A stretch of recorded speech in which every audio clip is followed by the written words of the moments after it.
stuff while I listen and chat. Nice. Yeah, I've been barbecuing since about 9:30 this morning. Right on. To do smoke, it takes time, and man, this is like a fantastic birthday present. Excellent. I'm glad you're having a good birthday. I am. I got a new keyboard too, so I don't have to get pissed off and grab my keyboard and bang it against the desk anymore to make it work. Yay. 1:30 in the morning, my wife comes out. What are you doing? I'm like, I'm trying to bang all the shit out of my keyboard. I'm sitting there hammering it against the desk, trying to get. And I mean, like crumbs and dirt and dust and all sorts of shit's falling out of it, and it still wouldn't work right. And I was like, all right, well, I need a new keyboard. I mean, I could still take it apart and probably clean it and keep it as a backup keyboard, but I've had it for 6 years. I think it's lived its life.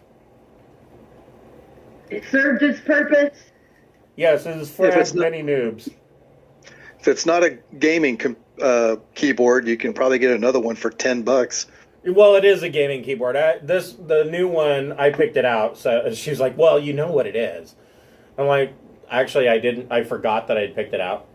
It's $100 keyboard, but $100 Logitech keyboard. It's a G512 Carbon. That's actually the lowest price of keyboards. So." But it's got, the titanium metal backing, and it's got GX. I think I went with, if I remember correctly, GX blue tactile switches. So it's not super clicky loud, but you can feel when you press the key about halfway down, you can feel the key actually actuate. So you have a tactile response. It's nice. I like it. And it sounds sweet. Changes color, and like my default profile is it just waves a rainbow color through all of the all of the colors, and then for Cyberpunk 2077 it'll only light up the keys that are used in the game. So yeah, it's pretty sweet. I draw the line at a keyboard where I have to specify the video card. No shit, right? Yeah, no, I don't have to specify the video card, but I can go into each individual game that starts and say, okay, well, I want these keys to light up and these keys can be dark, so that there's no mistake. If you look down at your keyboard, there's no mistake on what button you're pressing, which is kind of nice. I mean, honestly, I play by touch, so I can honestly say I've never actually needed the color coding, but when somebody walks by, they know what I'm doing. It's a little embarrassing because my headset does the same thing. So, if I'm playing Battlefield 1 or Battlefield 4, when you die, the keyboard starts flashing red, and the lights on the back of the headset start flashing red. So everybody who's watching you knows, haha, that guy just got killed. Oh man, that's evil. Yeah, it's kind of brutal, but whatever. Good for streaming. Yeah, exactly. Or when you're at a LAN, then everybody can laugh. And when you're playing Elite Dangerous, if you fly into a star or you're going to crash, or when you're not when your shields are down, but when your shields are down and you've taken 90% of your armor and one more bullet's going to kill you, then everything starts flashing red. I mean, it could, give me a bit of a warning. No, it's just going to be ha, you died. Yeah, they have that in several games where the screen starts to go crazy on you just to make sure that on your downward spiral that you actually do complete the spiral and die. Right, exactly. Yeah, you have to show everybody that you fucked up. And you're 90% dead, so let me help you out and black the screen. Yeah, right. There you go. So if you want to take a whiff of this, you can. Oh yeah, that's a good Irish. Yeah. Mm-hmm. Yeah. Gabe knows the way to my heart. Gabe's Gabe got me Bushmills 10-year for my birthday. He's aiming to have a inspiration point starting with Rime of the Frostmaiden. Hooray! Oh, that's smart. Yeah, right? All right, so I'm not going to bother with any initiative counts because that would just be silly. I will go ahead and introduce us. Welcome to Dungeon of the Mad Mage. This is the Epilogue episode. These guys have been playing Dungeon of the Mad Mage, and they started with Dragon Heist. They have gone from level 1 to level 20. It has taken them 2 years. And rather than, last session, they defeated Hallister in actually a most spectacular and unexpected way. And so rather than just saying, Hallister's dead, you win, after 2 years, there is some closure that needs to be done with these level 20 characters. They want to say goodbye to them, or at least say goodbye to them from a player standpoint, because I'm sure that all of these characters will reappear at some point in the future as NPCs. Before we get started, I'd like to thank the Friends of the Greenwater Guildhall. If you're watching on Twitch, scroll down. You should see some tiles there. If you don't see the tiles, please feel free to click on my profile image, and those tiles should pop up. The first on the list is Talon Claw. TNC makes beautiful wooden tabletop accessories, such as DM screens, dice vaults, dice trays. They have a full line of Pathfinder and D&D class-themed drinking coasters, and they have cutting boards now. So if you want to serve meat and cheese at your gaming table, definitely check these guys out. Their prices on their cutting boards are amazing too.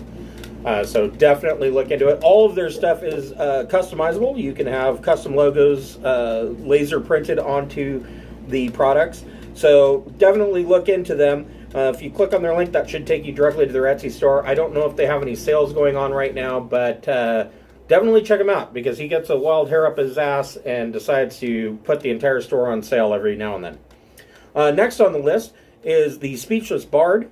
She and her husband make beautiful leather products for your tabletop games.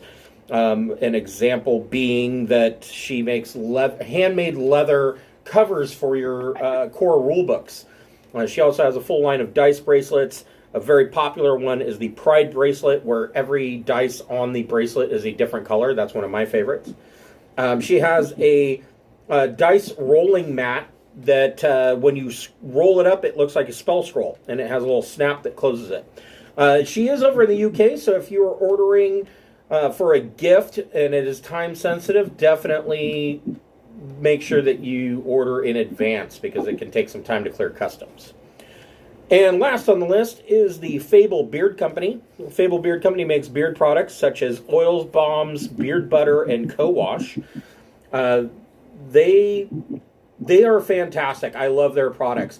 Right now, I am wearing the Hero beard oil, which smells of a rich cologne and warm tobacco. Each of their scent profiles is a different fantasy character, and if you are a first-time purchaser, you can go on their site, fill out your registration information, such as email address, etc., and they will give you, they have a buy one, get one free deal, where if you put 2 oils in your cart after you register, you can use the code FIRST, and the second beard oil will be discounted to free. So, where we left off with the end of the Dungeon of the Mad Mage is there was the climactic battle with Hallister, which opened up with Hallister being invisible, sitting in the throne that grants him invisibility, and allowed him to start the entire situation off with Meteor Swarm, which was a great opener. That was very dramatic. Didn't do quite as well as I had hoped, but it was dramatic nonetheless. These guys did a number of things, but most importantly, Everybody should give a hand to Cancel, who went ahead and used a wish. Well, he did a number of things. He created a simulacrum, and then the simulacrum used a wish. I forget. But he used a wish spell, and he was very specific about how he was using the wish spell, and he basically wished Hallister out of existence. And it wasn't as permanent as he would have liked, given the magic of Undermountain. There was no way to get around that, but they, won the day. And like I said, he's probably the most quiet player I've had pretty much ever in 40 years of running D&D. He was the quietest I've ever had, and he was the big star of the finale. So tonight's episode is the epilogue, and you'll notice that I have them all back in the tap room of the Troll Skull Manor, and we're going to go around and listen to their plans for retirement or for the future, what they are planning to do. So where we left off, you guys had gone through a portal at the end, and it placed you in the street out in front of the Yawning Portal Tavern. So, you know what? I lied. I am going to have you roll for initiative. Just so that we know where to start. So, let's see here.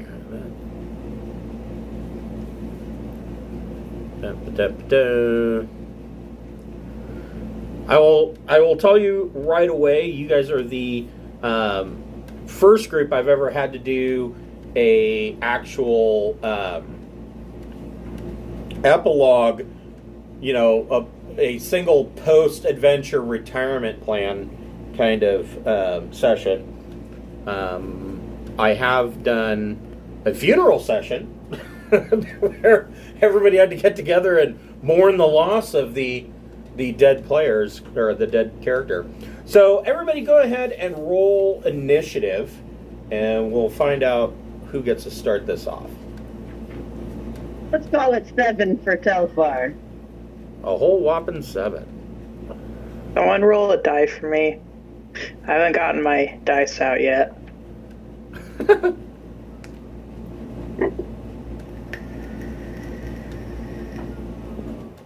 Yeah, my hands got raw meat on them. I can't be rolling no dice. You could always use the digital dice roller, too, in Roll20. It is the dice second to the last on your toolbar. Mm-hmm. Do you want me to click for you? Yeah. A 13 on the die. 16 total. Okay, so Cancel gets a 16. Thrick, what'd you get? 19. Okay. What about Norite? Norite got a 12. Okay, you get a 12. And Aaron, last but not least, what'd you get? I got a 20 on the die, which is a 25. Okay, and Brody. Oh, I didn't roll. You didn't? I don't need an epilogue. So Brody's just sitting over in the corner, doing what Brody does. Brooding. Being pissed off at being a monk for the past 15 sessions. 10 sessions. 10 levels. Every tavern, all the taverns need the super old, experienced adventurers. Yes. Well, Brody, I always imagine if he's going to grow old, he's going to be sitting in the back corner, and he's going to be the guy that you meet in the fucking strip club at the corner of the bar, and he's like, yeah. I'm 60. Didn't do what I wanted in life. This was not the career that I chose. Yeah, he doesn't age. Can't get drunk. Yeah, can't get drunk, doesn't age. He's fucking pissed off. Yeah, there's always the adventurer in the inn. Oh, Gabriel Getman, you are a true friend of the Irish. Oh, yeah. That's some good shit. So we will start with Aaron. So you guys make your way from the yawning portal, kind of certainly not depressed, but exhausted. And you kind of drag yourselves. Tired, man. You what? They were fucking tired, man. Yeah, you're tired. Your guys are exhausted. You get back to the Troll Skull Manor, and Liff is behind the bar, wiping up. It is late in the evening, where most of the guests have left. There's still a few patrons left in the tap room. A couple of guests are staying the night. The hotel has done well. Aaron. You're all sitting around the fire having a brew. Tell us about what you plan to do with your retirement, Aaron. Well, Aaron's had one drink too many, and so he's all maudlin and reminiscing, and recalls that when he started out as a kid, as a criminal, on the streets, just a spy for the gangs, and his brother, who was with the city watch. I'm sure you snapped your fingers a lot and did a lot of dance fighting. Yeah, my brother was really upset with me, but managed to keep me out of getting him thrown in jail for the rest of my life. And unfortunately, the gang killed him, so that snapped me out of my downward spiral, and I decided to go straight for him. And we proceeded to do all sorts of adventures where I was trying to be a lawful, upstanding good guy, which was kind of hard given my background. But then I met up with these people, and we ended up, I guess the high point of my life, or whatever, was when the Raven Queen told me that the whole universe was going to die if we didn't track down Hallister and do something about it. And I figured, well, if I can do that, then my brother's faith in me will be restored. And so we actually succeeded. It's hard to believe, against all odds. And now here we are sitting at the inn. I got more money than I know what to do with. I mean, we're building another inn, and I got my buddy Quill here, who's great at getting all the dirty secrets in business, so that we're probably going to succeed pushing out all our competition, since we know exactly what their plans are. And so I'm sitting here wealthy, and I've been trying to figure out what the hell am I going to do. But I came across this artifact, the Library of Alexandria. It's a book that has every book ever printed in it. And I've really, really gotten into learning and reading, entertainment, knowledge. It's all good. You're all about the book learning. It's like I get to live 1,000 lives. Just read a story. And so, and we ran into, we befriended a dragon along the way, and he said that he would swap stories with me. That was one of our deals that we struck. So I'm going to go and find out what the heck's up with him, and add that to the stories that I'm collecting. And we've got our moat that needs to be refurbished. So, and as I'm recounting my tales of my life and my plans and retirement, to build my little retirement home and share time with my friends and read, stupid black chicken comes tripping across the table, and I knocked that thing off. And it just reminds me just how pissed off I am that Surtur came over there and, inserted himself in my life. So I guess not everything's going to be great, but other than that, I think life's going to be really good here in the future. So we should probably take a moment and reflect on how well the party is doing. So early on, you gained the deed to a tavern and inn in the North Ward called the Troll Skull Manor, which you have spent mouth-wateringly large amounts of money renovating. There was an incident early on where some people burned down the tavern that was your main competition. You have purchased that property and have built a hotel, and at the top of the hotel you have a airship that you had commandeered in an underwater adventure involving Jarl Axel Banray. You have a spelljammer that you found in Undermountain, intact with the helm, so you can go see space if you want. Quite literally, you can travel not only to other worlds in the Faerun sphere, you could technically leave the sphere and go to entirely new ones, which could be a whole series of adventures in and of themselves.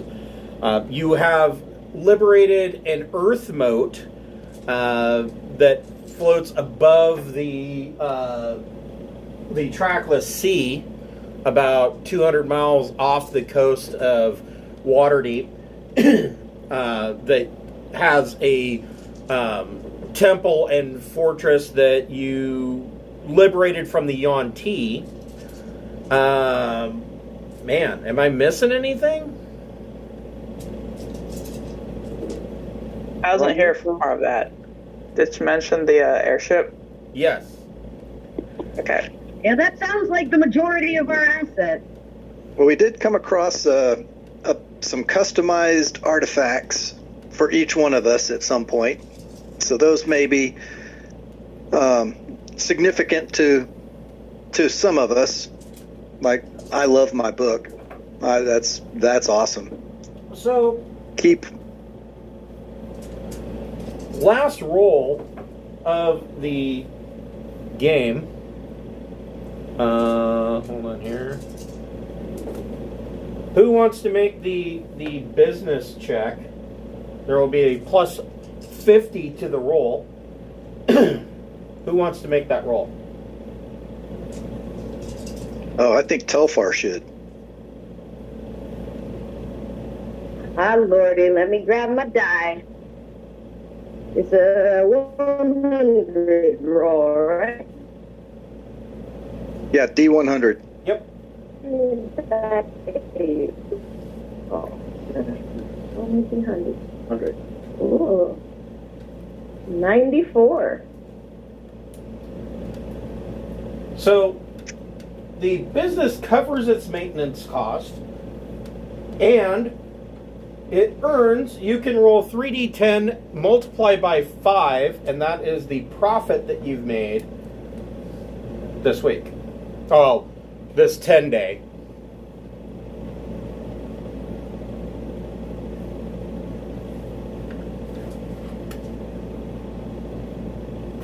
Looks like 100 gold. I will say that there is 100 gold profit per person. Woo-hoo. So each of you, including Brody, the angry monk, gets an additional 100 gold. Not that you're really going to spend it on anything, but it's good to look at your character sheet, 5 years from now and go, hey, I was level 20 and I had this much gold. Plus 100. Plus 100 to that, yes. So You look at it and be like, man, if I didn't have that 100 gold, things would be so different. I know, right? Yeah. So, Aaron, make a religion check.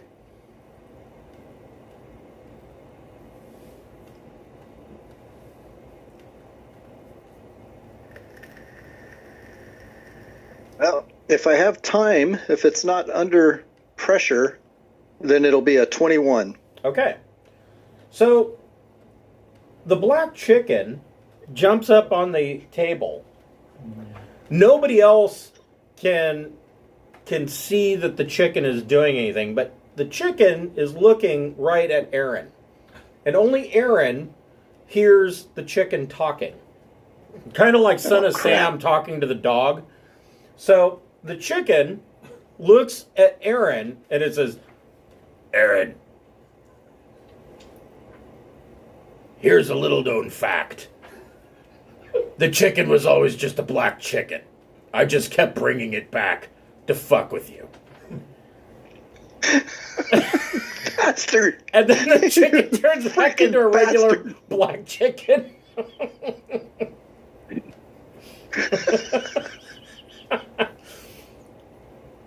And Aaron, of course, is looking around like and pointing at the chicken like, did anybody else hear the chicken say that? And nobody heard the chicken say that. Its beak even moved. I was going to say its lips moved, but chickens don't have lips. Its beak moved while it was talking. You swear to God this chicken just talked to you. Wow. Oh, crap. Chris, you're evil. And for anybody that's listening on this that hasn't got the story, when we were playing at Going Gaming, you could get these cards that would give you little followers or trinkets or something like that, and I got one that was a chicken, and it just cracked me up so much that I've never used the chicken for whatever it was supposed to be used for. I just have this chicken that's been following me around for 2 years because Going Gaming had these cool little cards that let you get something strange. Essentially, Surtur just possessed the chicken and told you that every time you kicked the chicken, like there was one time you kicked the chicken through like a force wall. There's another time you kicked I think you kicked the chicken through a portal. The chicken died every single time, and Surtur just kept resurrecting the chicken and bringing it back and putting it right next to you. Oh my God! Like, that makes me feel bad for the chicken now. We've been eating this chicken for 2 years, and now it's like, oh, this chicken's got like the worst Groundhog Day syndrome thing going on ever. Right. So, like, basically, if the chicken could talk, it's got some shit to tell too, but it's chicken. But it still follows Aaron around. Won't leave his side. Oh, shoot. So, Aaron, did you not only does it suffer, it also has Stockholm Syndrome. Right.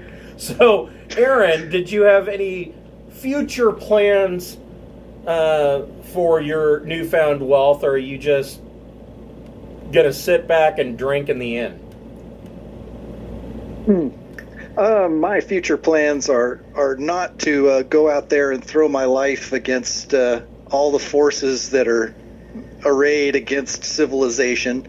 I'm going to play it safe now that I'm fat and happy and loaded with money, and look for I've got interesting companions. I can go and see multiple worlds, so life is going to be good for me.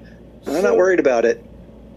And I'm going to do this for everybody. Aaron, roll D100. All right. Looks like it's a 23. So, that's the age at which I die, right? Everybody gets some form of indefinite madness. It is PTSD from all the crap that you've seen the last 20 levels. Aaron, you get a indefinite madness of, I keep whatever I find. Which kind of really isn't any different than normal for you, so it's kind of like me keeping a clean desk. Well, I keep a clean desk because I'm OCD. Everything has a place. The bad part is, now that we've got the moat and we have all this we got all this space. I'm going to be one of these guys that has drawers full of rubber bands, Right, and another drawer that's got paper clips, and you're going to be on the episode of Hoarders Waterdeep. right. But it's going to be very organized. I mean, I've got tons of room. Aaron will, even being an Eladrin, Aaron will grow to like be 600 pounds. He'll have like 3 midgets or dwarves that he keeps with him, and his room will be full of newsprint that he picks up around Waterdeep, just stacks of it. I was wondering if one person could use me. So, is there anything else that Aaron has I planned? thought I could do a better aggressive handshake than I could. No, Aaron's happy. He's going to hang up the adventuring cloak and just rest on his laurels. You know, he'll probably do what he can to help out the locals in Waterdeep. He did come from the poor side of the town, so he'll be watching out for ways that he can improve their lot. But having come from there, he also knows that throwing money at it is not the solution. So it's going to be there has to be a plan. You can't just go in there and say, "Woohoo! Here, everybody have 20 gold, and now your life is great." You know, Right. They'll just kill each other over it. Okay. All right, then we will move on to Thrick. Thrick, what is your retirement plan? My retirement plan. Well, after we figure that Hollister's dead and all that, my plan is to My plan was to leave Waterdeep, right? Right. You know, leave the group because the tavern wasn't really any of my business to begin with. So I would leave. Well, you shouldn't feel like that. The tavern belonged to everybody. Weren't you Right. on the title agreement? Yeah, I was. Well, But my character never felt any attachment to it. Okay. Yeah. So yeah, and then I'll spend most of my time trying to hunt for Hollister every time he revives. You're gonna keep going down into Undermountain trying to kill Hollister every time he pops up. Yeah, until he ends up just wishing he just couldn't be revived. Okay. Because he's gonna be so weak, he's not gonna be able to put up a fight. That's just spawn killing. That's not nice. Yeah, that's just Spawn it's camping. more XP, okay? I get to level 21. So, That's the majority of my plan, and then once my character actually grows old, I'll end up going back to the swamps and just spending the rest of my life there. okay. I'm a little concerned. I'm concerned for you. DC 22 Constitution saving throw, Thrick.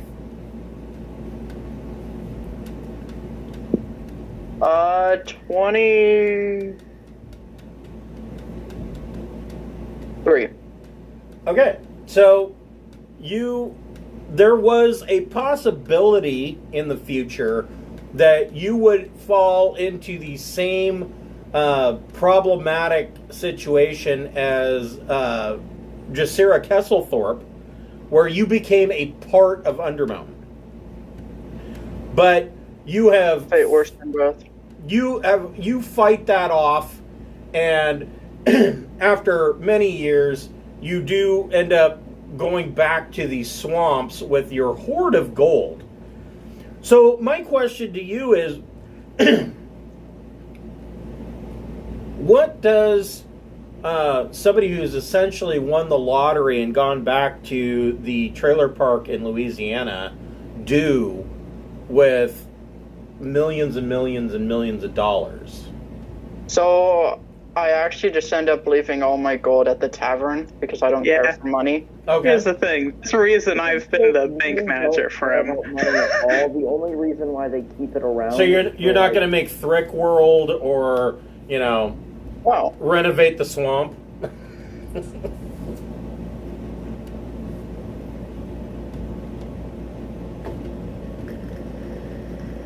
Yeah, no, I'm not gonna do any of that. Nothing gonna, spectacular with your money? Leave it at the tavern. So, one thing that as lizard folk aren't really well suited at learning how to make their own iron weapons. Yeah. Mostly lizard folks, you know, they stick to tortoiseshell shields, clubs, and if they can find them, rusty swords. Now, you could go and arm your tribe with decent weapons if you wanted to. They don't even have to be magical. It'd just be, you know, I called Norte and said, hey, can you hammer out a whole bunch of short swords for me? And your tribe would think that you are like, you know, a angelic person. How is that? I mean, they already think I'm that pretty because I'm like the only one that's a cleric. Well, true. Well, yeah. I mean, it's up to you if that's something you would like to do. I'm just citing precedent for lizard folk that they covet iron weapons, even bronze weapons. They don't care. I guess I wasn't planning on it, but I guess I could. Well, it's up to you. You can spend however much you want. Basically, you would be buying weapons and armor out of the player's handbook. I don't know if Norte wants to cut you a deal, since I've been told that Norte is opening his own smithy. Yes. I'm just gonna I'm not gonna like spend any money or anything. Okay. All right. Because none of it was really mine. You know, I gave it all away. Okay.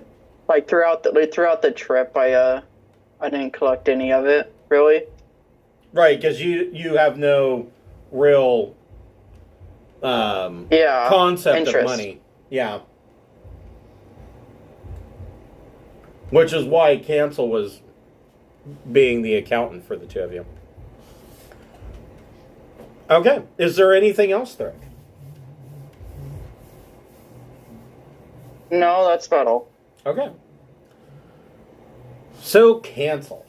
You've told me a little bit about what you have planned, and I've got some stuff ready for you.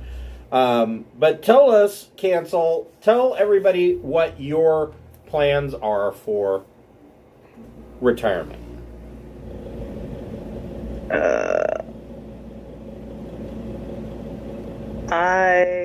If you want, you can just read. If you want, you can just read what you posted to me. You can do that if you'd like. I know being put on the spot is difficult. Yeah, I'm gonna set up an orphanage and take care of kids. Make sure they don't, like, you know, live longer than I did. Yeah. So, was Cancel originally a actual person? Yeah. Yeah, that's kind of got murdered, stuffed into a suit, sat for like thousands and thousands of years. And here's another question that I was never really clear on. Cancel being a Warforged, was Cancel from Forgotten Realms or was Cancel from Eberron? Or did we even think about that? I don't know. I would guess. Kind of weird. I would guess probably cancel was a experiment coming to the same conclusion that, and I forget the house that did it in Eberron. It's House Cannith did it in Eberron. Basically, the House of Gond, or the Temple of Gond in Waterdeep, probably created cancel using, which this sounds terrible, using the soul of a long dead orphan. Sounds like Venture Brothers.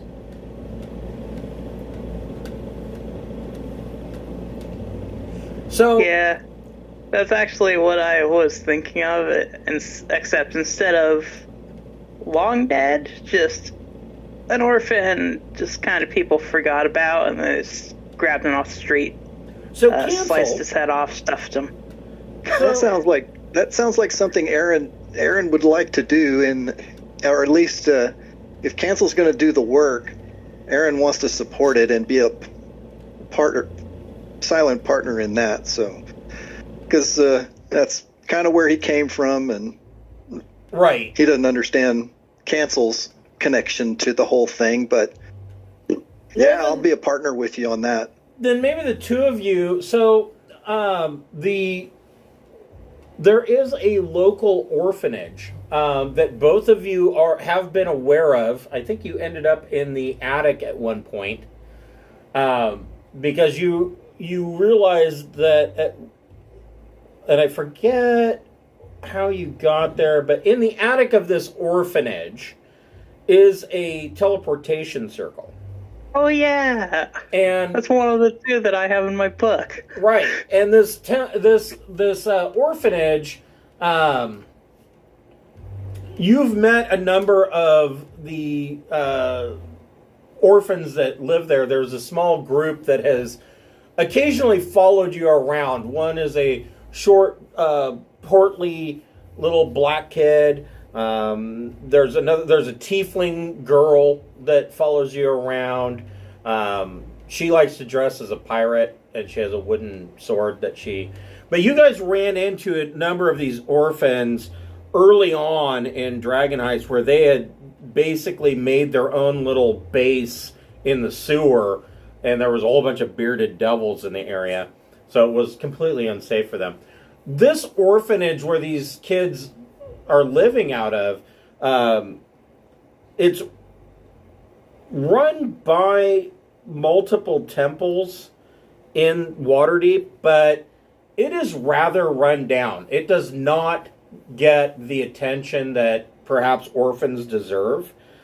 You could invest fairly cheaply in buying it outright and, making it like the Troll Skull Orphanage for wayward children or something like that.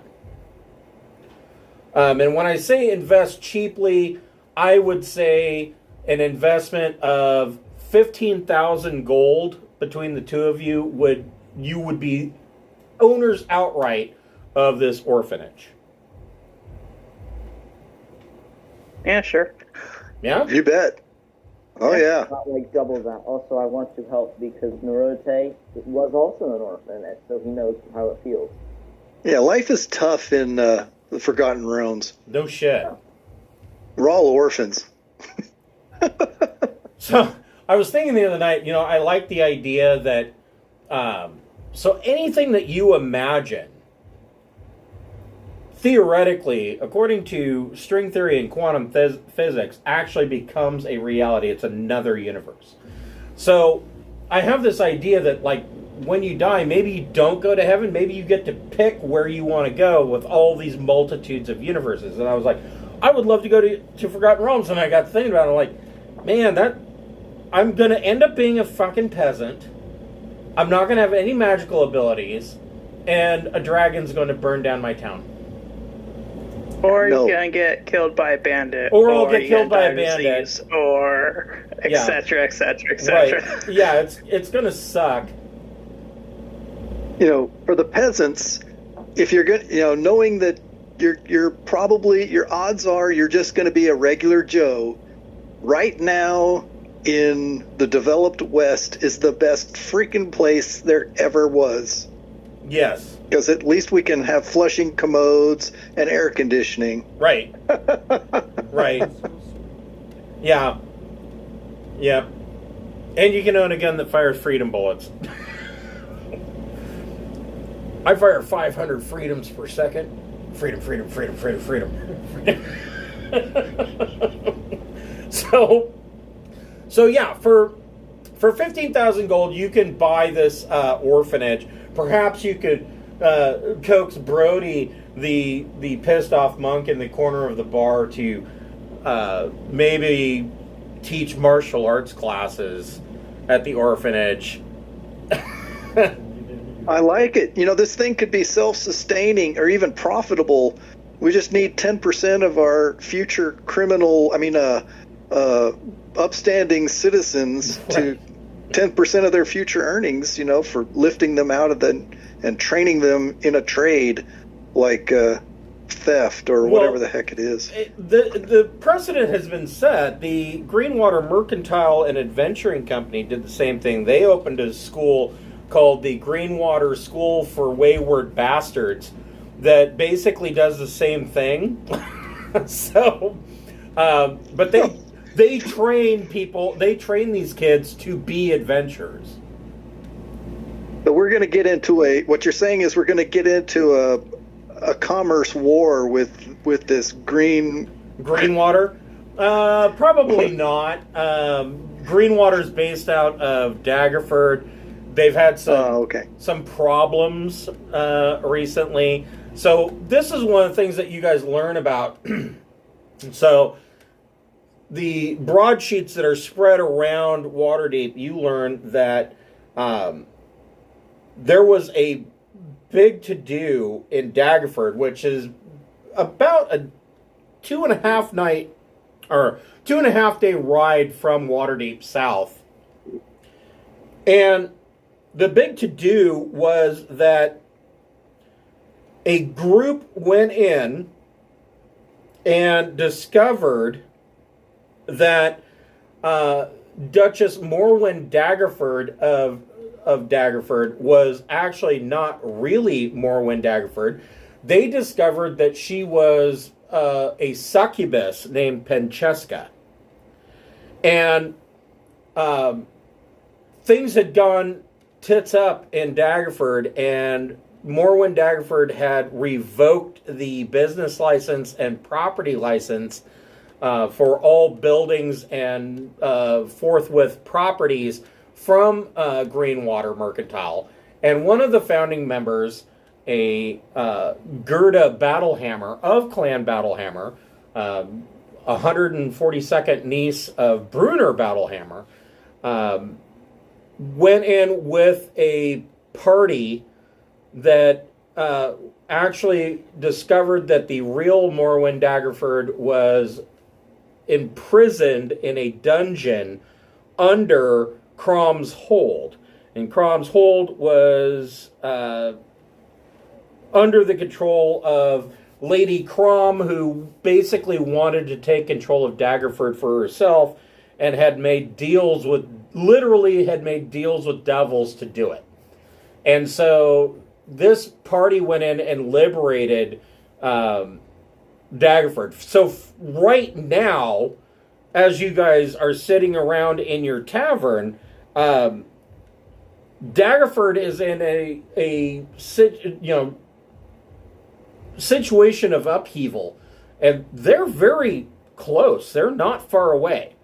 And they are in a situation of upheaval where the town of Daggerford is having to rebuild. Morwen Daggerford is having to retake her seat and assure the people and the city council. It is a mess in Daggerford. So that is the current situation, slightly south. But things are what could be considered normal in Waterdeep. So you have, for 15,000 gold, you have a rundown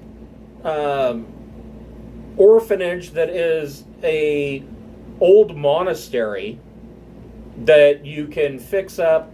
I would say to fix it up and make it decent would be another 10,000 gold if you want to throw that into it.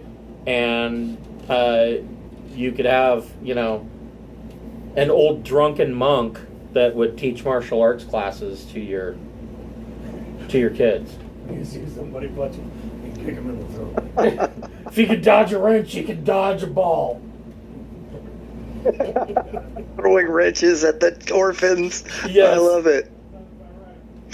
We could probably, the monk doesn't have to do that. We could sell tickets to people in Waterford to throw wrenches at the orphans. Well, yes. I mean, yeah, you can make it a weekly event. Right now. Shut up. For training. I'm just going to stop you there. But this is for training. If you hit an orphan, you get 100 gold. So, God, we're terrible human beings. So cancel. So how did you guys want to? Did you and Aaron want to throw in the additional 10,000 and fix it up and make it nice? I mean, heck I'm yeah. absolutely doing that. Okay. I mean, you do know that my artifact allows me to read letters and stuff like that. If anything that's been written to some degree, so I have no shortage of coming up with cash if I need it, or leverage, shall we say, if someone needs a little convincing to support us. Yeah. I'm basically loaded with blackmail potential at this point. yeah. So, I don't know if that's lawful good, but okay. Hey, if it's in favor of orphans, then, it's totally lawful good. This is a good point. So, is there anything else, Cancel, that you have planned or want to plan? How big? Actually, never mind. I was going to ask do you how want to big know how the big area was. Do you want to know how big the orphanage is? Yeah, but then you said it was a monastery, and I'm like, I don't want to replace that with the castle. Well, it's cool. Almost a castle in and of itself. So it's U-shaped. There are a total of 220 rooms. And now that's a mix of rooms and offices. A lot of these offices, when you purchase it, are set up as rectories, religious offices. There is a large temple in the middle, and then there's like a courtyard / parade grounds where it looks like originally it was used for martial training, but in recent years the kids just run around in there. It is essentially a small castle and keep in the heart of Waterdeep, in the Northward. Yeah, I like this building. I really do. I think you should live on the grounds. So we need to make it comfortable and defensible so the other ruffians don't come and burn it. The upstairs is 110 rooms and mostly used as dormitory space for the kids. Dormitory space and classrooms. When they learn who lives there, they won't want to come and try and burn it, okay? Yeah, you basically just bought Hogwarts. Yeah. There we go.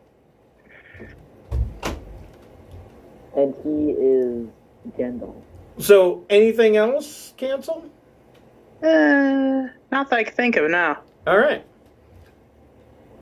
Norte, tell us about your plan. Okay. And Norte, if you can, is there a way that you can increase your volume a little bit? I think I've got you maxed out on my end. This better? That's a little better, yeah. Okay. Okay. Rote has he is pretty much done with adventuring. He still loves adventuring. Right.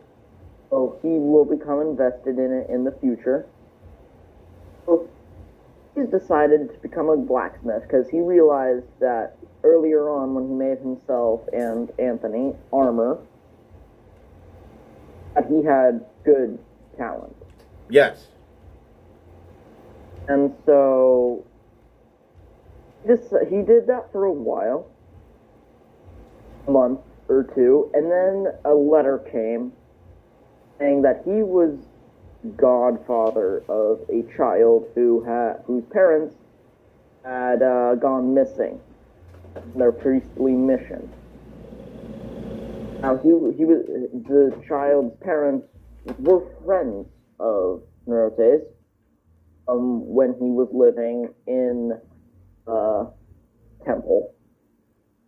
Okay. And so he became the godfather of a child and was supposed to raise him. Gotcha.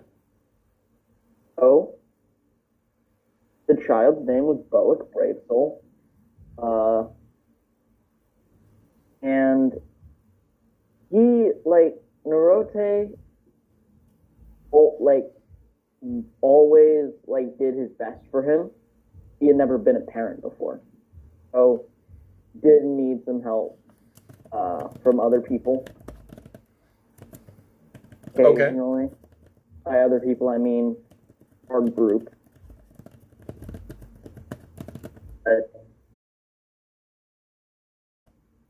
Failed to become, part much.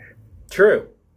So, he didn't want his godson to become and helped with tavern. His blacksmithy is nearby, and he does live in the tavern. Right. Yeah. So Norte is going to open his own dwarven smithy. So Norte, you know that Thrick is, so essentially what you're telling me is that Norte is the godfather of another dwarf child? Is that correct? Yeah. And so, another dwarf child. So he is apprenticing to you as an apprentice smith.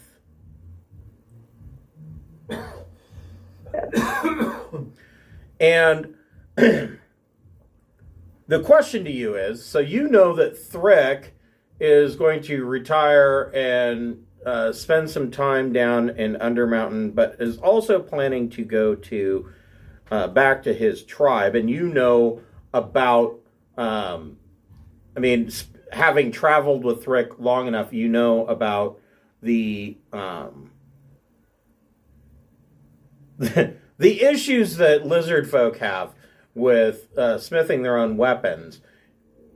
If you wanted to, you could spend 5,000 gold and outfit Thrick's entire tribe with armor and weapons.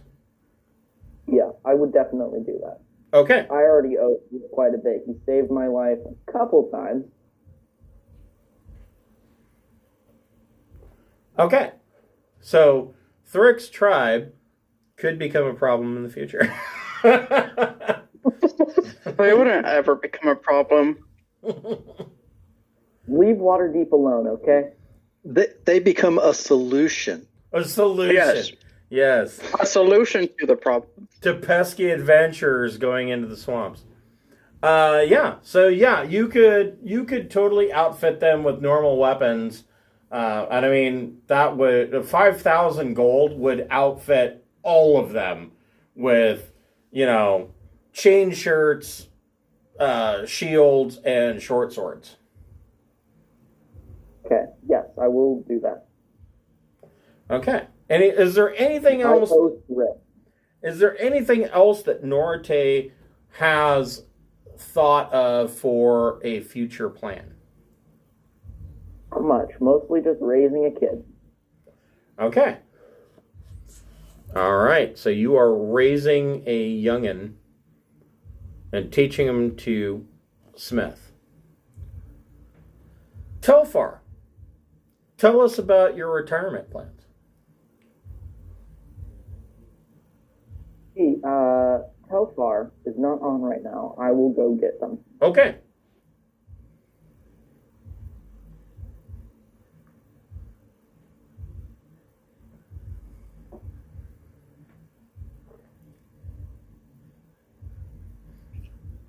While we're waiting, I will make a request that you make a Roll20. If we reuse our Roll20 page, or give me a blank character so I can start typing up my. Yeah, I'm going to make an entirely new Roll20 for Rime with Frostmaiden. It's easier to make a new one than it is to regurgitate the old one, because then you got to mess with character sheets and I'll make an entirely new one. Okay. I get madness as well.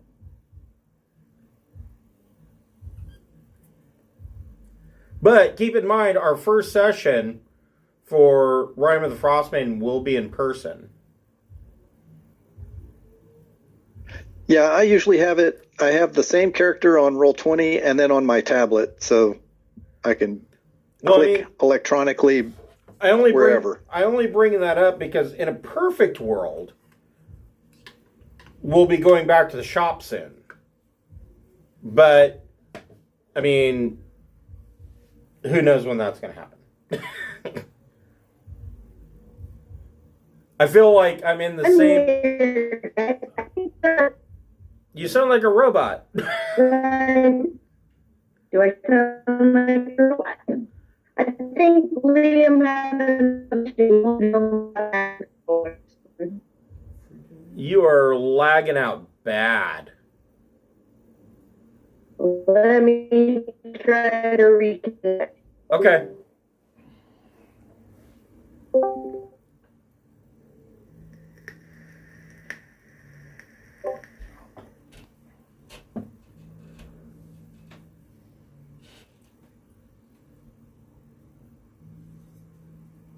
I bet it's the hair. Her hair is like interrupting.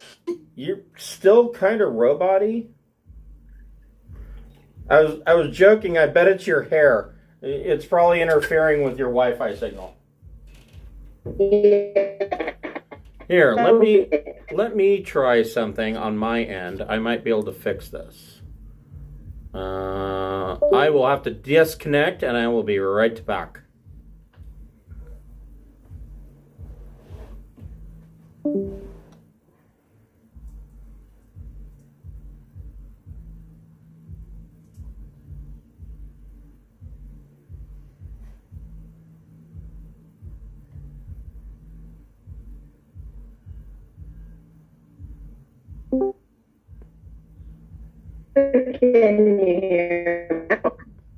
No, you're still, like, bad. You could use my mic. Yeah.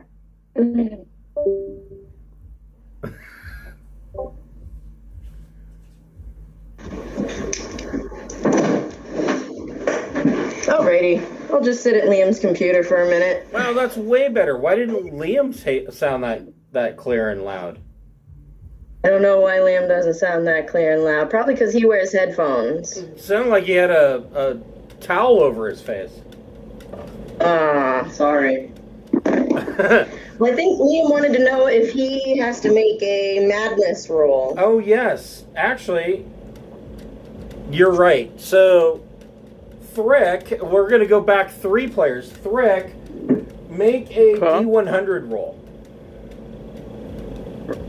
Okay. 71. So, Thrick, you are convinced that powerful enemies are hunting you, and their agents are everywhere that you go, and you're sure that they're watching you all the time. Well, that kind of goes exactly along with why you would go down into Undermountain to hunt Hallister. So, yeah, you kind of have PTSD about dealing with Hallister. Cancel, roll a D100.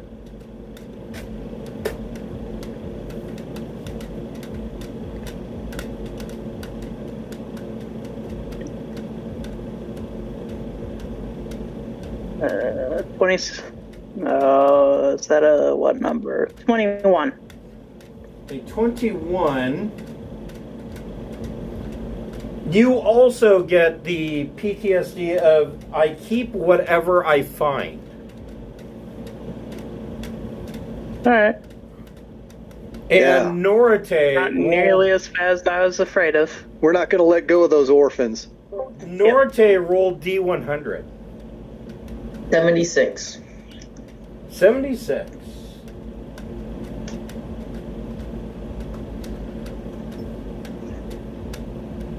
So, Norite, you suffer from partial amnesia.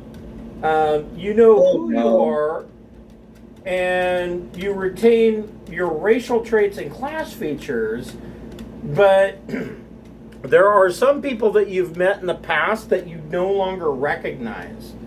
Or sometimes you don't remember anything that happened in the past. So you might not recognize the fact that you were. This is a direct problem with having been charmed by the aboleth. You may not remember the aboleth at all. Don't worry, Telfar's going to tell him lots of stories about all of his big, brave achievements to remind him. Right, and so sitting around the tavern, a lot of these guys are telling stories about things that had happened, and you're like, I have no recollection of that. So, Telfar, do you want to get your madness out of the way right away? Sure, why not? Go ahead and roll D100.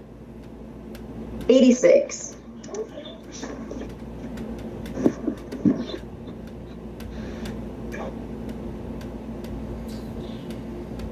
So, your madness, which really doesn't affect Telfar, I can't take anything. So your madness is I cannot take anything seriously. The more serious the situation, the funnier I find it.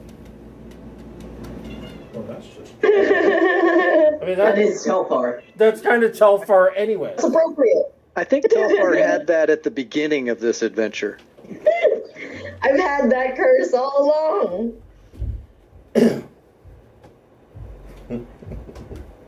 So, Telfar, tell us about your retirement plans. Well, Telfar has come a very long way. He started out as a young halfling in Salmonvale, going about his daily business. He happened to see some other adventurers doing something, and that's when the wanderlust hit. You guys got into a fight with some imps, if I remember, in Salmonvale. Yeah. There were imps, and Telfar was immediately intrigued and stricken by the wanderlust, and he basically dropped everything and, didn't really even tell his family where he was going or what he was doing, which is not all that atypical for a halfling community. Sometimes people just strike out on an adventure. Right. Out of nowhere, apropos of nothing. And so that's exactly what he did when he fell in with this ragtag crew of adventurers. And, he considers himself now a very successful adventurer. Like, this was what the wanderlust was for. Right. And, after almost 2 years, Telfar's going to choose to return to Salmonvale and check in with his parents, bring them a lot of money, get them set up basically for the rest of their little lives. Tell him that he's, become a famous adventurer. Invites Okay. them to, come and visit in the big city someday, because your son's made it. By golly. So going back to Salmon Vale, you discovered that a whole bunch of things had transpired while you were gone. Evidently, there was a cult, that a number of high-ranking town council leaders were implicated in this cult. Some of them were hanged. There were people that were killed. There was a group of adventurers that went through, and they dealt with problems around Salmon Vale. From what you can gather, the cult was a cult of elemental evil. And your family survived, and they have farmland, but they're because Salmon Vale is in the process of being rebuilt. The farmstead is hurting. The entire economy is hurting. How much would you like to pump into rebuilding the farmstead and the economy in Salmon Vale?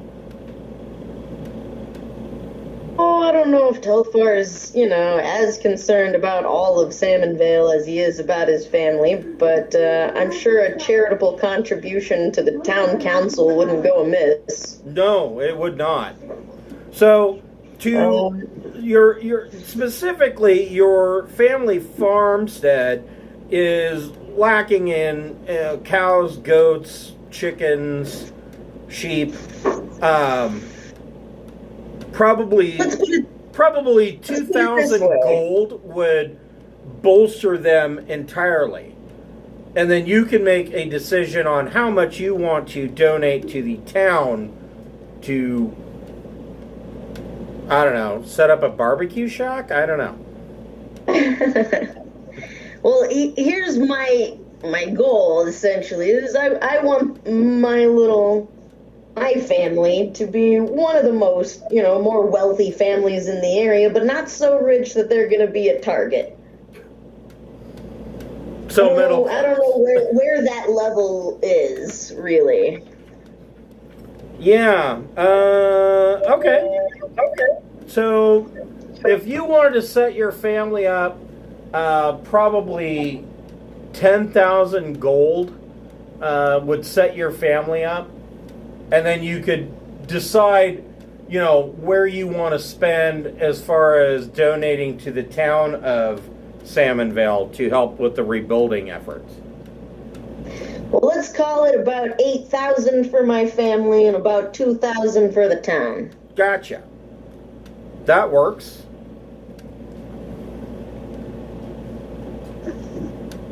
And then tell me a little bit more about what Telfar wants to do. Well, Telfar's got his bestest friend, Vicky the Glider, pretty much with him all the time, and that makes him pretty happy. That's true. He's decided that now that he's got his family set up, he's got himself set up, he's a businessman and a successful adventurer. He's got renown with all the different factions around town. He's a personal friend of Laryl Silverhand.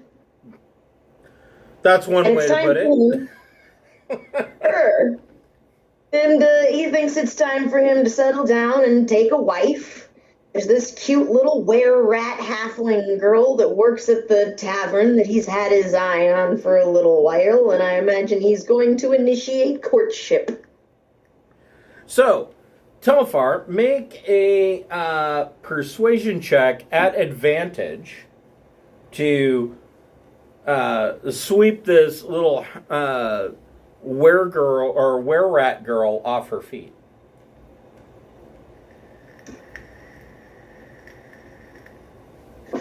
That'll be hold on. To add one of those too. 23. Oh, yeah. You only needed 15. So there is a grand wedding held. We'll probably spend a couple thousand on that, too, and invite half the town. Sure. And did you want to have the wedding? She would like to have the wedding at Troll Skull Manor, but, you know. Absolutely. So it's where it all began, and it's a fitting place to have the ceremony. All my friends already know where it is. So Liv puts on a great wedding in the tap room of the Troll Skull Manor. Norte and Thrick both oversee the wedding, and Telfar gets married. And I think for his honeymoon, he'd like to go spend a week on that floating earth moat. Ain't nobody hanging else out in there. the waterfalls. Yeah, there's nobody else there. It is a very quiet place now. You guys kind of cleared that out. Yep. And, you know, happily ever after, becomes an NPC, shows up in deep space with his space hamster someday. Possibly, yes. So, is Telfar and his new bride going to stick around for the most part as a home base? Troll Skull Manor? Absolutely. Telfar, I was thinking, like, he has his little attic space, like, up in the tippy top turret, and it's not a very big space. But what if we could apply, like, one of those, I don't know, what's that spell that has, like, a invisible mansion full of, like, invisible servants, unseen servants, or whatever? Yeah. Yeah, I'm sure Cancel could make something of that. Is it possible to, like, you know, have kind of like a permanent one of those? It is possible. I think that up there in the tippy top of the attic in the tiny little windy garret, that there's probably going to be a little kind of a secret portal for him and his wife to live in their little fancy mansion up there. Okay, you can do that. That's the plan. And if it wasn't possible, I would make it possible. You could make it possible, yes. You could, you know, also, I don't know, is it going to be a big enough room with your pet rabbit and all the other hangers-on that you've collected along the way? Well, I was thinking that for the furry people, we would spend some time or maybe take them down to a local temple or have them re-polymorphed into their true animal selves and set them free. Well, Cancel already did that. So they are back to their normal furry selves. So I see no reason there's not a couple of not to rabbits, a free. ferret. I think there was a crane in there. Yeah. And Telfar's only pets are the space hamster and his Chwinga friend. Okay. They don't need much space. Chwinga can literally So- live in the stone. Brody, roll D100. You've been with us long enough that you have to get some kind of madness. Oh, I'm mad. Even as stoic as Brody is. 14. Telfar says thanks, So, but well, this you gotta go. might explain Brody's drinking. So, Brody experiences vivid hallucinations and has occasional bouts where he will experience disadvantage on ability checks. So, oddly enough, that's kind of the worst roll that you could get, even as low as it is. Brody's got some serious PTSD issues going on from his time in Undermountain, which probably leads to him sitting in the corner drinking, and is now going to be a teacher at Cancel and Aaron's school. I'm sure his madness can be explained in that respect because he came at the latest and darkest time where everything was hard. That is actually true. That is actually Nothing to true. warm up to. Nothing to get used to just fighting. Right. So now my question. So there's Lif, who was a poltergeist that was haunting Trollskull Manor. You have gone to the Temple of Gond and had a warforged body created for Lif. Lif has already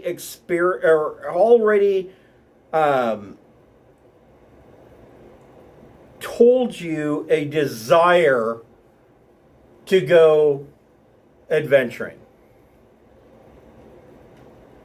Lif is a fighter. I think Anthony said something about wanting to play Lif.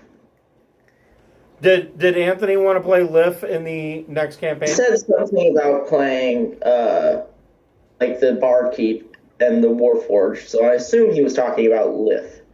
Okay, so that would be great. If Lif is a Warforged fighter, because he has been essentially reincarnated, he's starting as a level 1 Warforged fighter.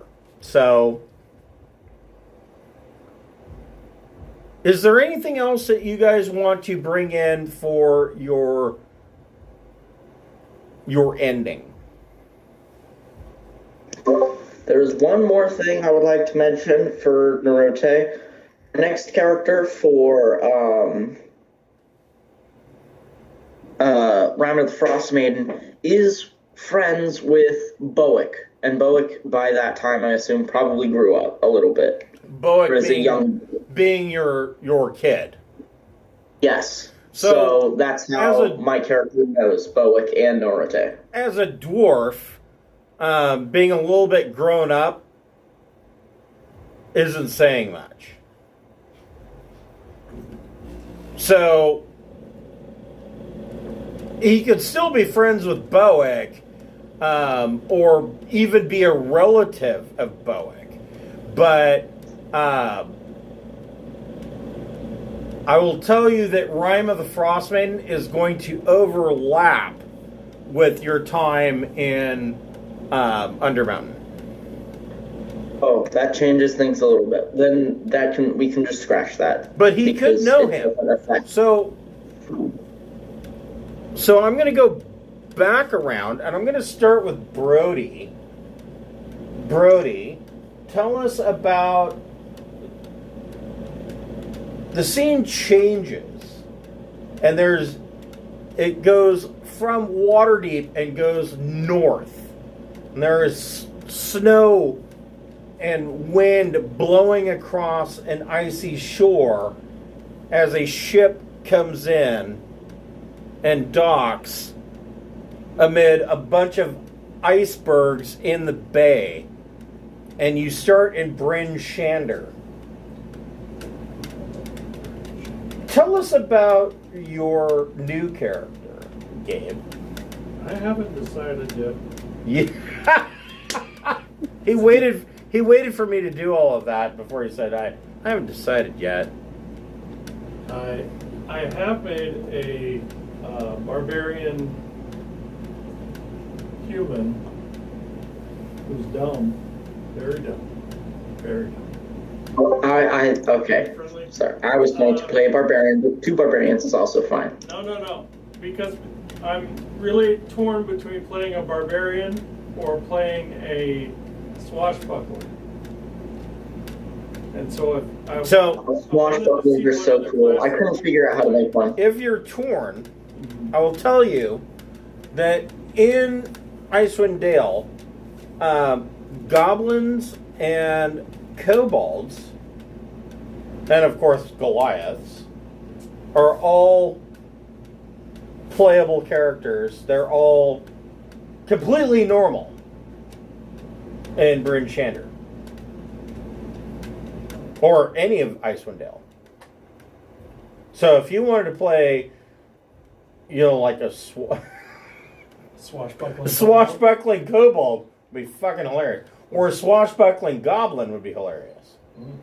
Or, even more hilarious, a swashbuckling Goliath who doesn't realize how heavy he really is and wants to swing from chandeliers would be hilarious. I was really waiting to take a poll to see what other classes people would think. Because I almost wouldn't mind making a Han Solo Chewbacca combination. So let's do that. So, Aaron, tell us about your new character for Icewind Dale, Rime of the Frostmaiden. Well, let's see. I've had all sorts of fun with this one. And so, I guess I'll just read it. Saying you're not completely sure is okay, but... Oh no, I want to play this guy, but just so everybody knows, it's a human warlock with the genie patron. Okay. And here's the story. Turpin, he was so well known among his peers that he only went by that one name, was a very successful merchant.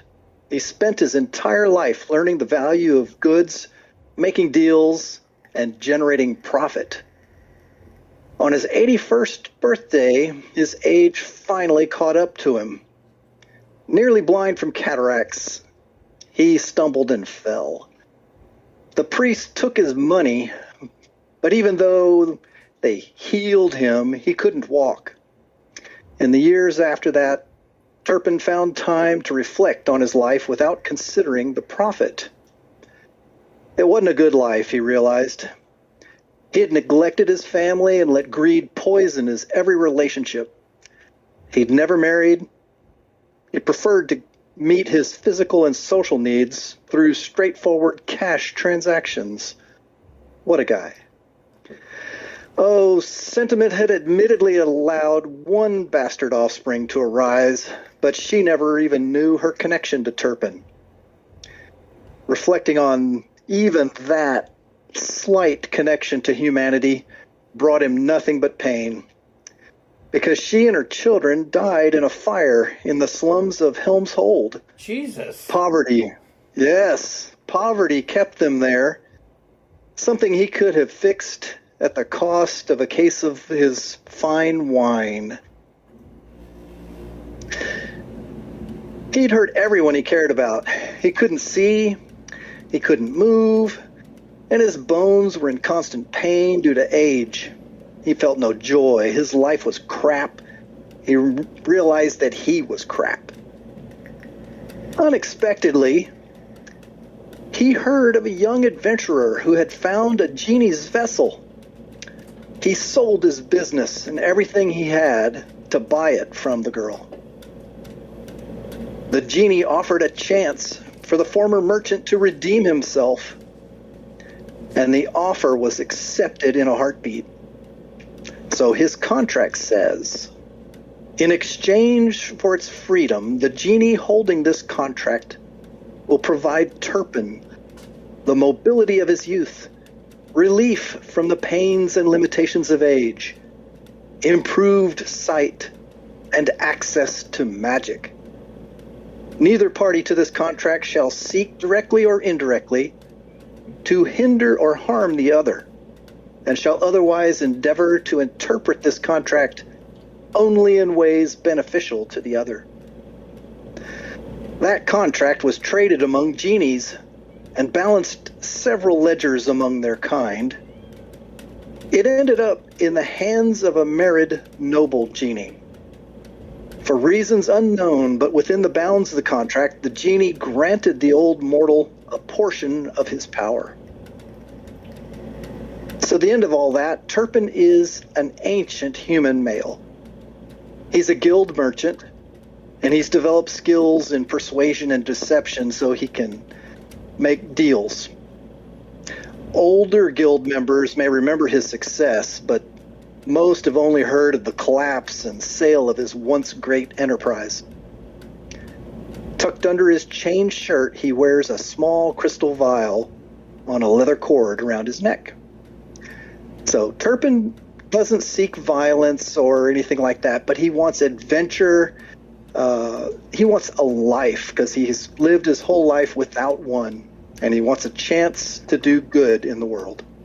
Okay. Wow. And he's a warlock. Yes. Okay. Starting on a high note for story guy, eh? That's wow. Yeah. Inspiration point for starting for great background. Give me just a second. I will be right back. How old are you now? 48. God damn it. I'll tell you, those barbecues are way heavier than that one. The smaller one was heavier than the first one. Really? Oh, yeah.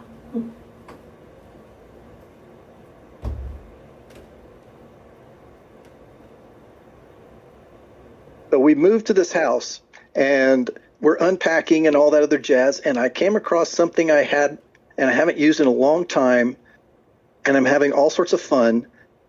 It's a neoprene mold, and I make a 2-inch diameter Death Star ice cube. So I'm drinking my Coke with a Death Star staring me in the face. That's awesome. That is amazing. It is so cool. I wish I had that. That'd be awesome.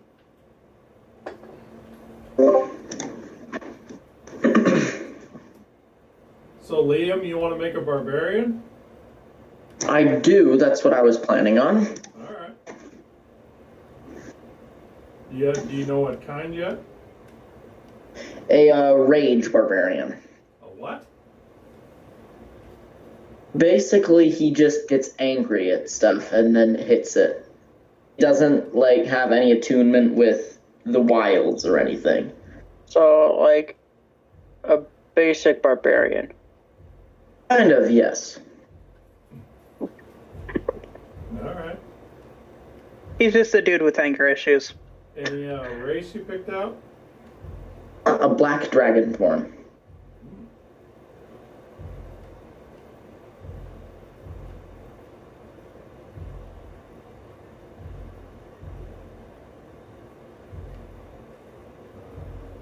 And he loves coins, because black dragons love coins.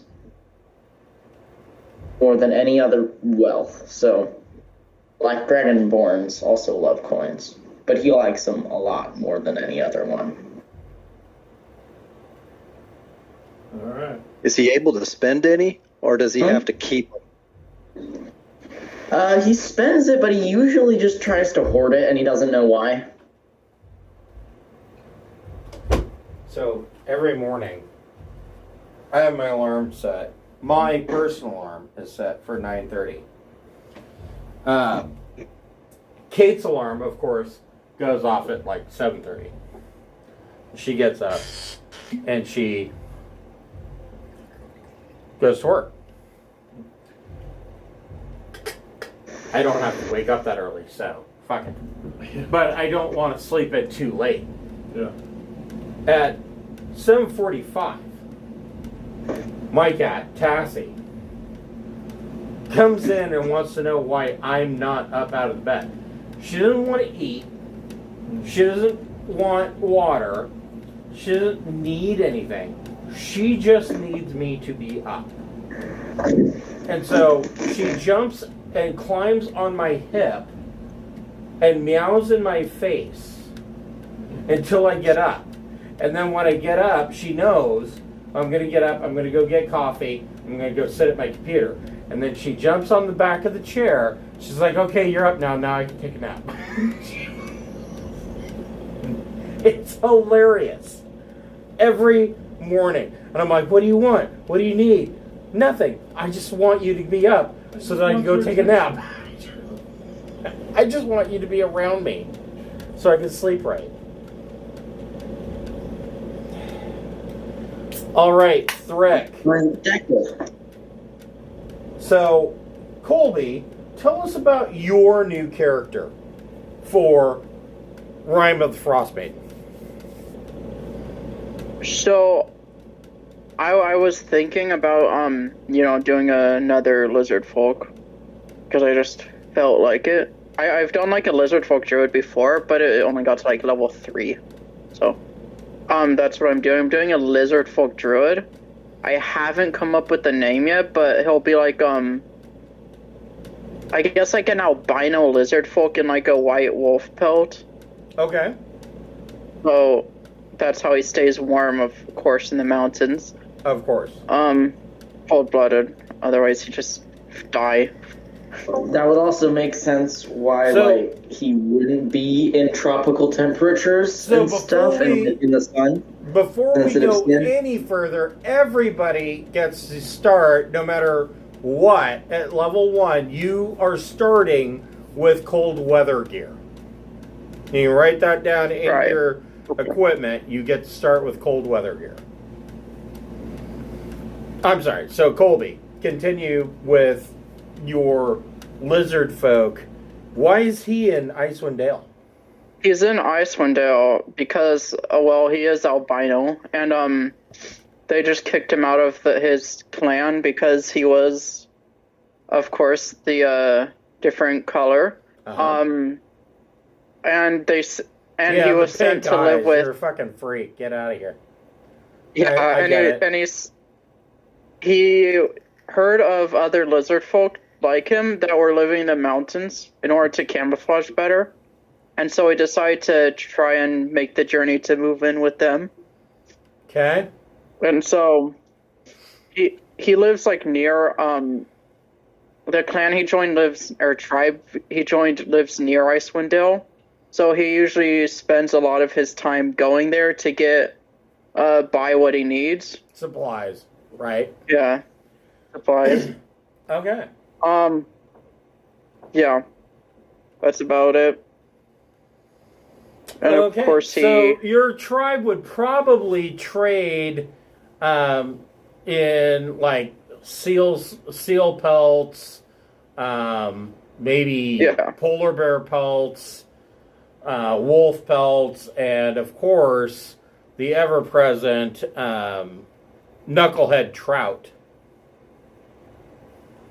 So knucklehead trout, a small one, is about the length of my gaming table. Yeah, it's quite a fish. They're fish, yes. A big thing in Icewind Dale, in all of the towns, the 10 towns around Icewind Dale, is what they call scrimshaw. And if you've ever been to the coast, you'll run into scrimshaw.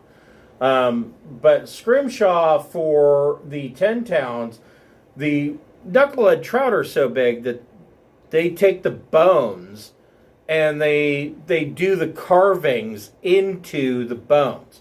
So they'll do scrimshaw carvings and make knife handles or a pipe, a smoking pipe. Or they'll do necklaces and jewelry. So scrimshaw's a big thing in Icewind Dale. So I would imagine that if there was a tribe of albino lizard folk living in the Icewind Dale region, they would two things. One, they would be near a geothermal vent, would be their home in a cave. And two, they would probably do a lot of trade with scrimshaw and pelts. Does that jive with what you're thinking?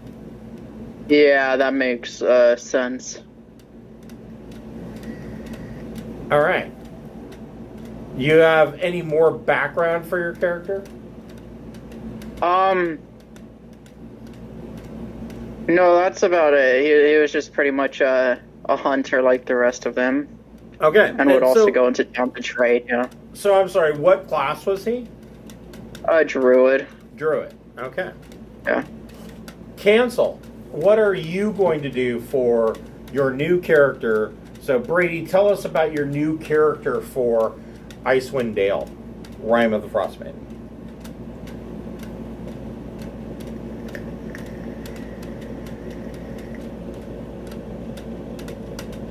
I'm trying to figure out what to say. No, I got you. How about you start by telling us what his race and class is?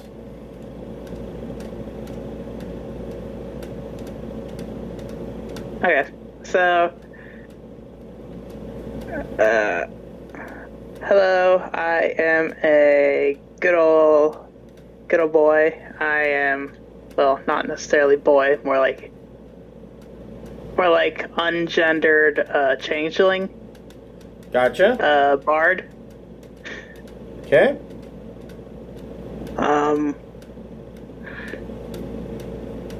And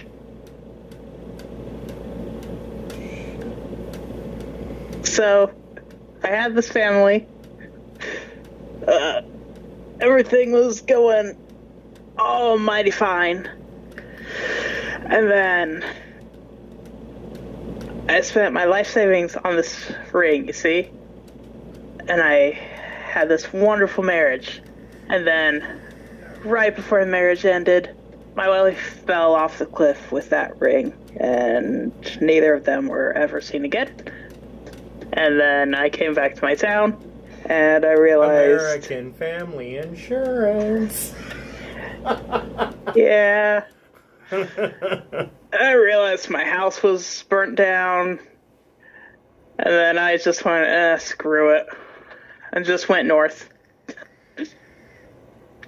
See, and got run over by my rings. And then, there's that song, the best country western song ever, where he keeps adding in phrases and stuff from country western songs. The dog died in my gun rack, and got runned over by the damned old train. Dang old train. That's David Allen Coe. Tornado tore down my trailer. So Cancel is coming from a tragic background.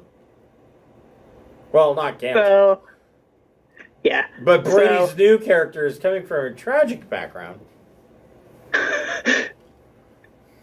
I kept going north. Went north some more. Decided I'm going to keep going north.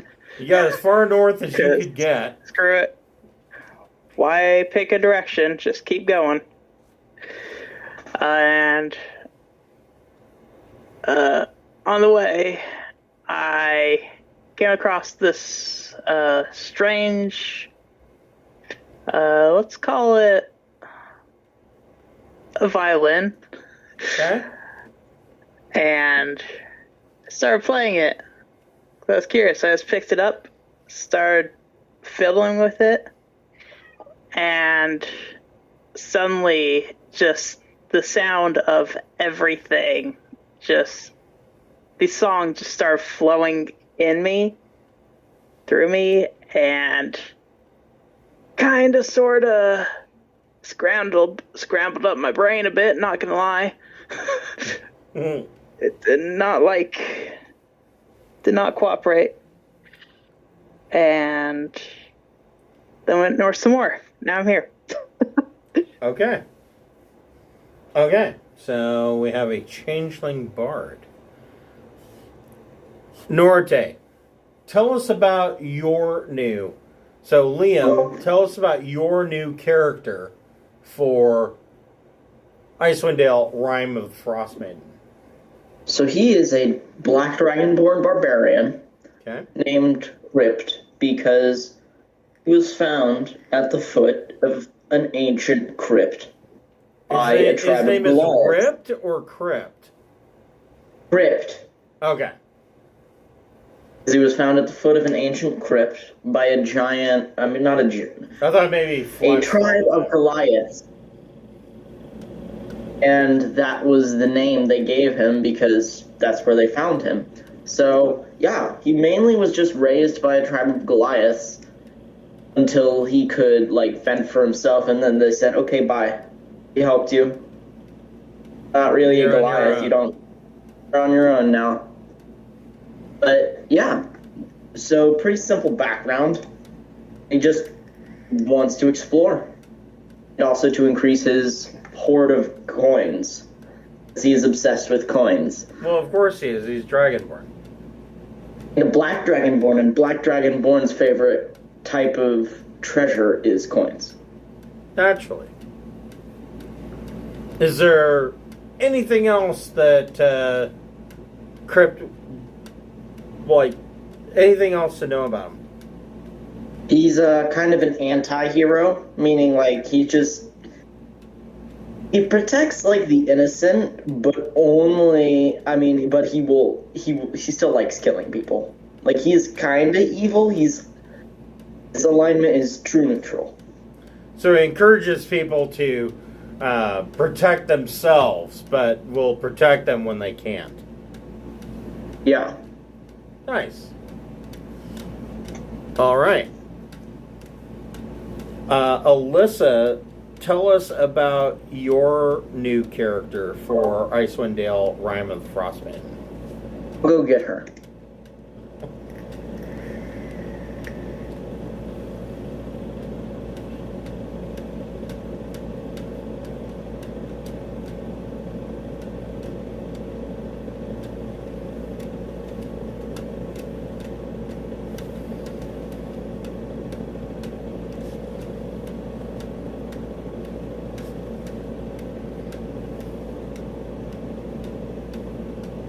Got guests over right now. Specifically, Alyssa has guests over right now, so she'll type it up. Well, let's give her a minute. We've got a few minutes to wait.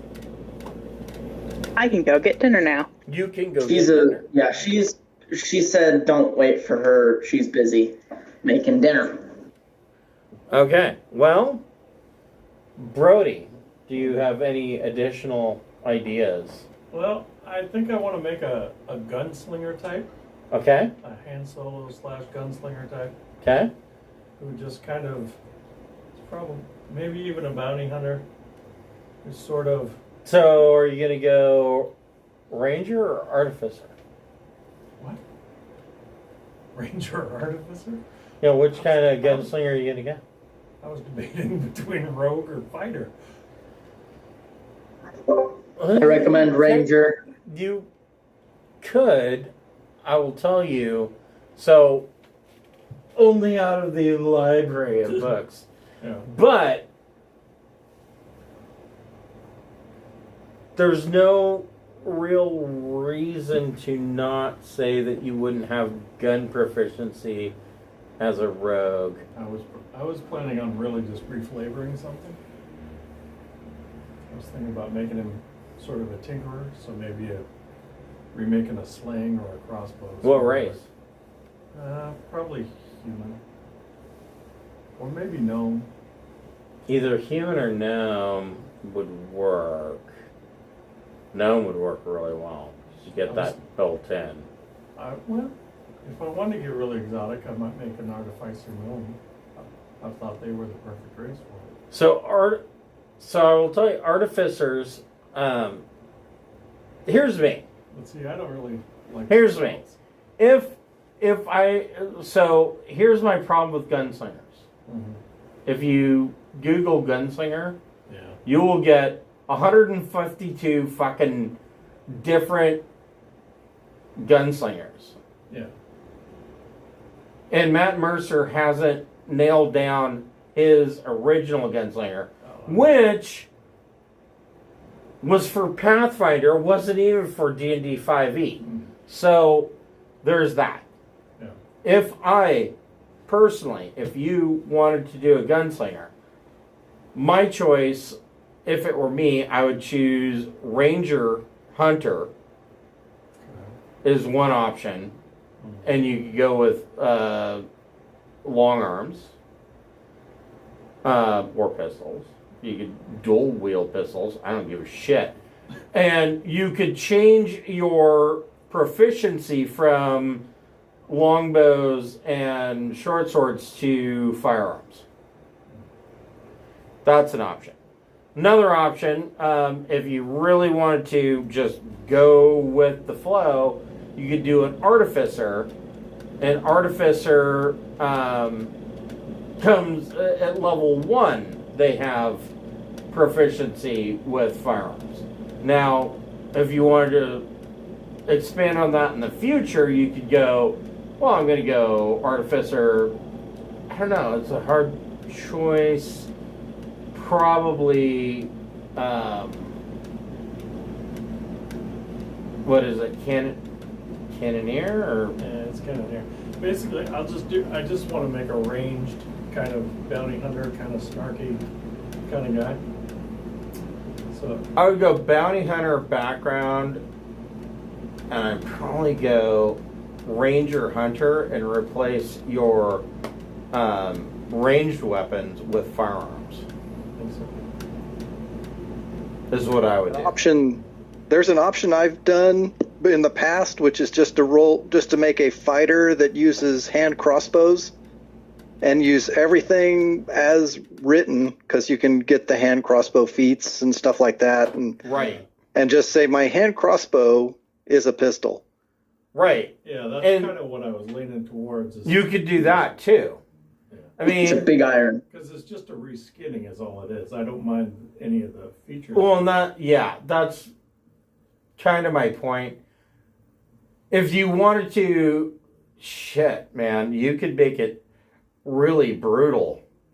And you could go like fighter battle master and change your proficiency to firearms. Yeah. Which turns you into like the gunslinger from like Shadow and Blade. Oh. Yeah. Not saying that this is an endorsement, but if you haven't seen Shadow and Blade on Netflix, you should watch it. So you could totally do that. Yeah, and change your primary proficiency to firearms. Actually, you could even do that with Champion. But Champion, you're not getting... you would gain more if you went... Or Arcane Archer. Battlemaster's great. Yeah, or if you went Arcane... the benefit of Battlemaster is that you have all the feints and... side steps. Well, I use all the dice to add to the attack bonus. I think it's a precise shot or something like that. So if you ever miss, just roll a d8 and see if you hit. Not miss, right? Yeah. Yeah, but that's kind of how I'm leaning. Kind of a snarky, ranged character. He'll probably have high charisma, but I don't want to be the face. But you want to go firearms? No, just ranged. I'll just reflave it as a firearm-esque. No, you should go firearms. Why? I'm just saying you should go firearms because that would be fucking awesome. All right, if you insist. No, I'm not insisting. I'm just saying that would be awesome. I don't know anything about the fire. Especially because directly south of where you guys are is the city of Luskan. And Luskan is known as the city of pirate lords. And so, and when I say pirate lords, I mean, you think that, there's 5 pirate lords and they all have peg legs and hook hands and they wear tricorn hats and they have eye patches, but they don't. So the city of Luskan is a city of pirate lords, but think more like Viking pirate lords. That's awesome. So these guys have long ships. There are numerous islands as far down as Neverwinter. has been raided by these pirate lords. Another thing that happens in Luskan is that there is the Tower of the Arcane. The Tower of the Arcane is a gigantic, like, obsidian-like tower that branches out like a tree into multiple towers for various sorcerers. There is background on the Tower of the Arcane. It is the home of the Arcane Brotherhood, which, in reality, the Arcane Brotherhood and the Tower of the Arcane is tied to the existence of Gauntlgrim, which is the legendary Dwarfhold, ruled by Brunar Battlehammer. In Icewind... Norte is actually part of the Battlehammer clan, by the way. Right. And so in the north, you have, I want to say, Caer Dualden, which is run by the Battlehammer Dwarves. That is about 20 miles north of Bryn Shander. Now, having said all of this,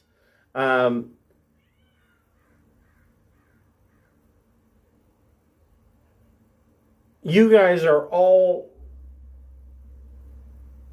showing up in Bryn Shander, and you have no reason to know one another.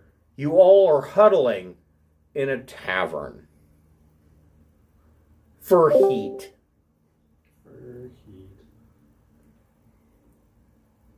And that is where we will leave off tonight, and we will pick up the opening of Rime of the Frostmaiden. When did we decide that we were going to do that? I want to say... Hold on, let me open up my calendar.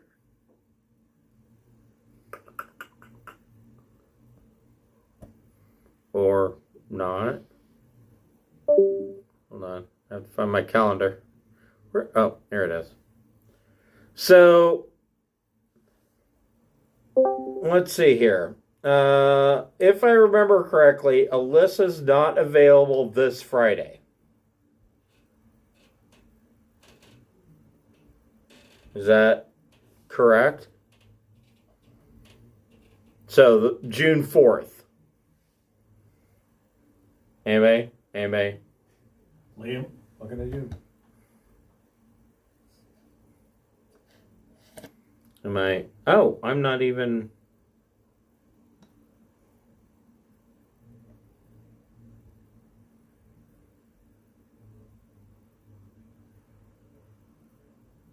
Can you guys hear me? Did you log yourself up? No, I think it kicked me. No, maybe not. Oh. Hello?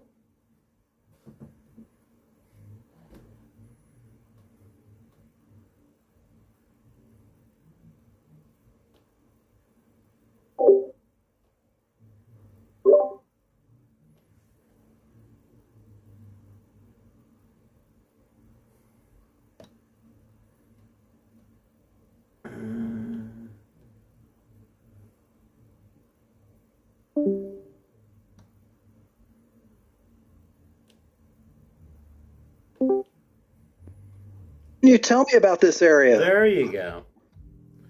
Okay, so if I am correct, Alyssa's not available to play June 4th. I'm pretty sure that's the case. So I can go check in with her right now. Okay, go ask her. So, wait, before you leave to go ask her, here's the other thing. There's no games on the week of the 7th through the 21st. Or, I'm sorry, the 7th through the 14th. And the reason is that I am having oral surgery, so I'm not going to be able to talk, and I'm going to be high as fuck. Which isn't actually a problem. It's just I'm not going to be able to talk. So the next game that would be available would be June 18th.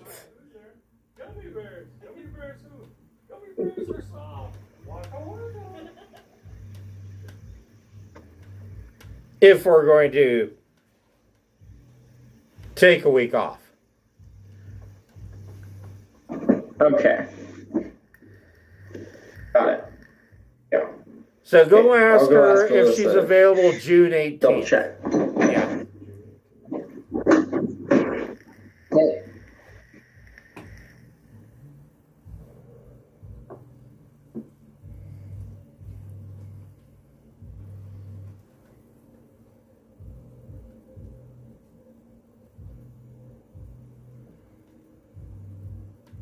Yeah, shake it to the base upstairs.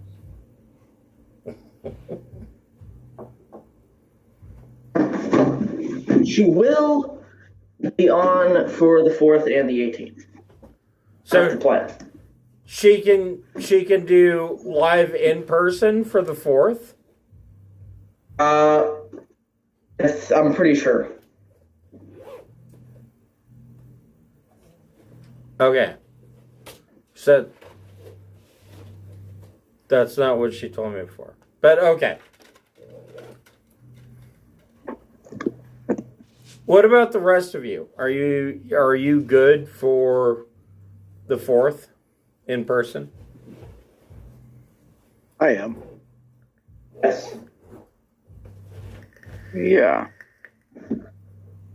Okay. Then we will start, barring any changes on Facebook.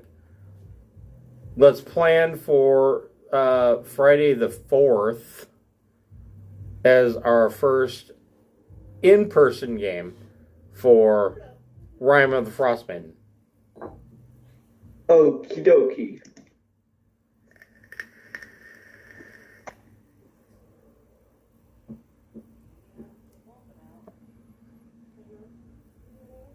I don't know. I think you need to go talk to your mom again, because that doesn't sound correct. Okay. I will.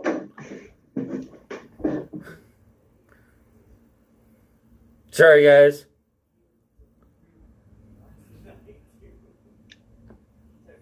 When's your surgery again? The 8th. The 8th is when I get in person. Friday the 18th. All right. Because I know that she's doing finals, and so that's difficult.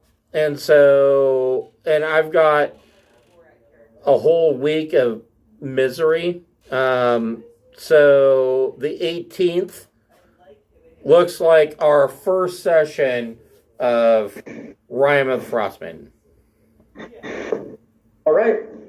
June 18th. All right. All right. Sounds good to me. June 18th. And we will be in person here. I will barbecue. So, okay. You guys bring fixins. So bring potato salad and coleslaw and Just desserts. potluck. It is potluck, but I will be doing water for everyone to fight over. Love you. And this was a great 2 years.